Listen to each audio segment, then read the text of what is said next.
Hi everyone, and welcome back to the SMA Victor. If you ever wondered about the difference between spinal muscular atrophy, or SMA, and muscular dystrophy, you're not alone. These two conditions are often misunderstood and sometimes even used interchangeably, but they are fundamentally different in their causes, symptoms, and treatment approaches. Today, we're breaking it all down to give you a clear understanding of these two neuromuscular conditions. Let's get started. What is SMA and muscular dystrophy?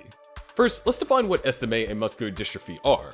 Both are neuromuscular conditions, meaning they affect the muscles and the nerves that control them, but they have different origins and mechanisms. Spinal Muscular Atrophy, or SMA, is a genetic condition caused by mutation in the SMN1 gene. This gene is responsible for producing a protein essential for the survival of motor neurons, nerve cells in the spinal cord that send signals to the muscles. Without enough of this protein, motor neurons deteriorate, leading to muscle weakness and atrophy, particularly in the arms, legs, chest, and throat. Muscular dystrophy, or MD, on the other hand, is a group of genetic disorders characterized by progressive muscle weakness and degeneration. The most common type is Duchenne muscular dystrophy, which is caused by mutations in the dystrophin gene. Dystrophin is a protein that helps keep muscle cells intact. Without it, muscles break down over time. While both conditions involve muscle weakness, the underlying causes and the way they impact the body are entirely different. So how are SMA and muscular dystrophy diagnosed? Both SMA and muscular dystrophy are genetic conditions, which mean that they can be diagnosed through genetic testing. However, the tests look for different mutations. For SMA diagnosis, SMA is identified by testing for mutations in the SMN1 gene. Doctors may also look at symptoms like difficulty sitting up, crawling, or breathing, depending on the severity and age of onset.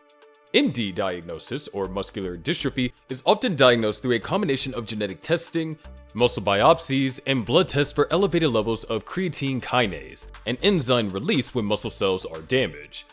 It's important to note that while both conditions can be diagnosed early, the specific tests and markers differ significantly. Now, let's talk about symptoms. Both conditions cause muscle weakness, but the pattern and progression are different.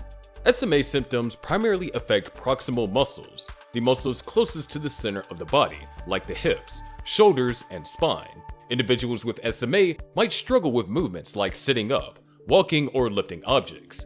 Breathing and swallowing can also become difficult in severe cases because of weakened chest and throat muscles. In muscular dystrophy, muscle weakness often starts in the legs and progresses to other areas over time. For example, in Duchenne muscular dystrophy, children may show a waddling gait, difficulty climbing stairs, or frequent falls. Over time, the condition can affect the heart and respiratory muscles as well. One major difference is the age of onset. SMA can appear at any age, from infancy to adulthood, depending on the type, while Duchenne muscular dystrophy often starts in early childhood, typically between ages 2 and 6. How are they treated, though? Treatment approaches for SMA and muscular dystrophy also differ because they target different aspects of the conditions. For SMA, treatments focus on preserving motor neurons and improving muscle function. Medications like Spinraza, Zolgensma, and Evrysdi work by increasing or replacing the SMN protein, slowing disease progression. Physical therapy and assistive devices also play a crucial role in maintaining mobility and independence. In muscular dystrophy, treatments aim to slow muscle degeneration and manage symptoms. Corticosteroids like prednisone can help preserve muscle strength for a while, and physical therapy helps maintain range of motion. Researchers into gene therapies and dystrophin replacement strategies is still ongoing. While both conditions have seen advancements in treatment, they require distinct approaches because the root causes are so different. Living with SMA or muscular dystrophy presents unique challenges. People with SMA often face difficulties relating to mobility, breathing, and fatigue, which require adaptive equipment and ongoing care. Muscular dystrophy, especially Duchenne, involve a more predictable decline in muscle strength over time, often leading to wheelchair use and additional health complications. However, with advancements in medical care and support, individuals with both conditions are living longer, more fulfilling lives than ever before. The key is early intervention, personalized care, and a strong support network. So why does understanding the difference matter?